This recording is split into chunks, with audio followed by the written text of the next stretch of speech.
Me gustaría referirme a los primeros dos principios, la defensa de la vida y la defensa de la familia.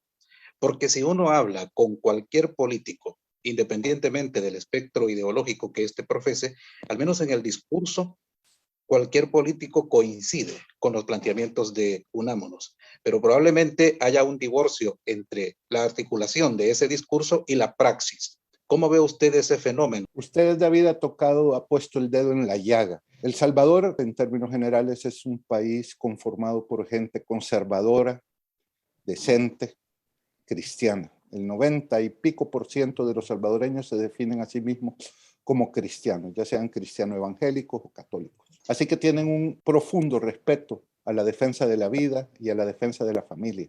Somos un país en el que, gracias a Dios, estas tradiciones llevadas de generación en generación, la fe de nuestros padres, la cultura, el respeto a la vida y a la familia, están todavía vivos. Por eso es que la mayor parte de políticos no van a ser lo suficientemente tontos como para llevar la contraria directa en su discurso a estos principios fundamentales. Ahí usted acierta. Y acierta doblemente cuando señala que este discurso no es coherente, cuando hay que medir las acciones de estos políticos versus la articulación verbal de estos principios.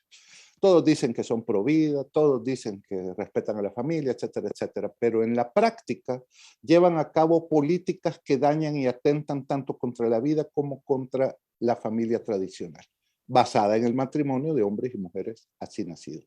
Por ejemplo, vemos grupos que dicen ser de derecha, que dicen ser pro vida, que no tienen ningún inconveniente en salir a marchar a la par de grupos que precisamente atentan con sus pañoletas verdes en contra del derecho a la vida porque promueven el aborto.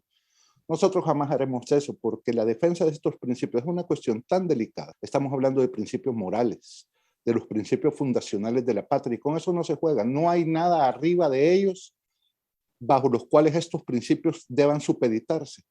Y entonces hay gente que dice ser pro vida, de derecha, que respeta todos estos principios, pero viola esa coherencia, esa sinceridad, cuando no tiene ningún problema en andarse amancebando con grupos que tradicionalmente, que suelen ser de izquierda, abortistas, feministas, eh, andan marchando tras una caravana de travestis y que de alguna manera son precisamente esas organizaciones, y mencionámoslas por su nombre. Estamos hablando de Morena Herrera y sus grupos feministas radicales fanáticos, estamos hablando de las Mélidas y sus grupos abortistas, estamos hablando de Cristosal, estamos hablando de un montón de organizaciones que fueron criados en una especie de baba que dejó el FMLN tras su paso y que ahora se manifiestan en estas marchas que llaman la oposición callejera del travesti.